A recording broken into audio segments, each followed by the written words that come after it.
নমস্কার বন্ধুরা, আজকে দুপুরে কি রান্না করেছি আপনারা সম্পূর্ণ পুরো ভিডিওটা দেখুন।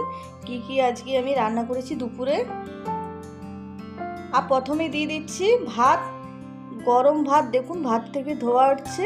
আর তার সঙ্গে করেছি আলু সেদ্ধ। আলু সেদ্ধটা পেঁয়াজ ভাজা লঙ্কা ভাজা দিয়ে মেখে নিয়েছি। আর তার সঙ্গে করেছি শীষ পালং, পালং শাকের ডাঁটা, আলু বেগুন দিয়ে তরকারি। আর করেছি লাউ ছেঁচকি, লাউটা সর্ষে আর রসুন দিয়ে ভেজেছি। আর তার সঙ্গে করেছি ডিম বেগুন ভাজা। আর করেছি টমেটো দিয়ে মুসুর ডাল। আর এখানে করেছি টমেটো চাটনি। আর আজকে দুপুরে এগুলো রান্না করেছি দেখুন। আর আপনাদের কেমন লেগেছে ভিডিওটা, রান্নাগুলোর কোনো যদি রান্না আপনার রেসিপি দেখতে চান রান্নার, কমেন্টে নিশ্চয়ই জানাবেন।